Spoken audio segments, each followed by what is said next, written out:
ڕۆژی 21 ئەم مانگە وەزارەتی دارایی حکوومەتی ماوە بەسەرچوو ڕایگەیاند. لیستی موچەی مانگی نیسان و تەرازووی پێداچوونەوەی مانگی ئاداری بۆ وەزارەتی دارایی فیدراڵ ناردووە کە ئەمە یەکەم هەنگاوە بۆ خەرجکردنی موچەی مانگی چوار. بەڵام ئەوەی کێشەی سەرەکی موچەی موچەخۆران و بەهۆیەوە مانگانە دوا دەکەوێت دواخستنی ناردنی داهاتی ناوخۆیە.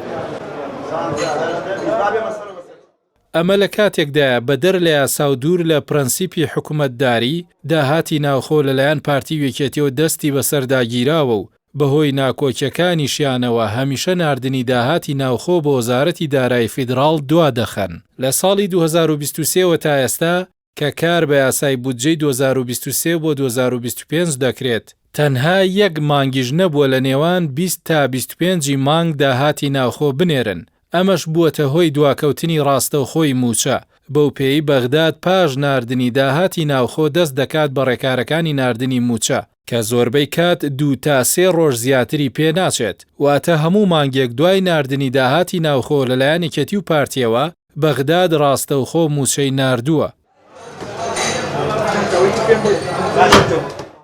بێجگە لەدەیان موچەی ساڵانی 2015 تا 2022 تەنیا لە ساڵی 2025 دوو موچە، ساڵی 2024 موچەیەک، ساڵی 2023 سێ موچە دابەش نەکران کە ئەمەش گەورەترین ستەمە لە ماڵ و منداڵی مامۆستایان و فەرمانبەران و خانەنشینان و کەمەندامان.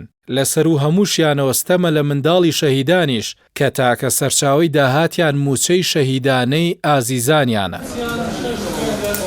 بۆیە چاودێران پێیان وایە ئەگەر لایەنەکانی دەسەڵات و حکومەتە ماوە بەسەرچۆکەیان دەیانەوێت هیچ موچەیەک نەفەوتێت و مانگانە موچە لە کاتی خۆیدا بێت ئەوە پێویستە مانگانە لە پاڵ جێبەجێکردنی ئەرکەکانی دیکە لە 25 هەر مانگێک داهاتی ناوخۆ بۆ وەزارەتی دارایی فیدراڵ بنێرن.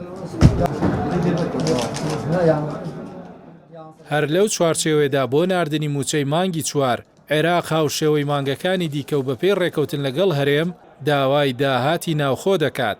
حکوومەتی ماوە بەسەرچوویش لە میدیا نزیکەکانیەوە دەڵێت کەمتر لە 50 ملیارمان پێدەدرێت.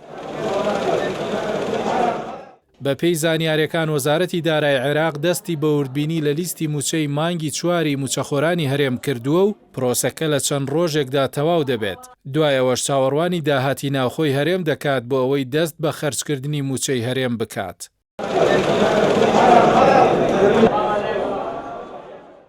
بەڵام ئەوەی تێبینی دەکرێت حکوومەتی ماوە بەسەرچوو لە ڕێی میدیا بندیوارەکانیەوە دەڵێت داهاتی ناوخۆ کەمی کردووە و لە بری 120 ملیارەکە دەتوانن کەمتر لە 50 ملیار دابین بکەن. بەم پێیە دەبێت وەکو هەمیشە و بۆ ئەم مانگەش دۆسیەکە بچێتەوە لای محەممەد شیع سوودانی سەرۆگۆزیرانی عێراق و بە هەوڵی سیاسی چارەسەر بکرێت تا لانی کەم موچەی مانگی چوار بە دەردی دەیان موچەی فەوتاوی دیکە نەچێت.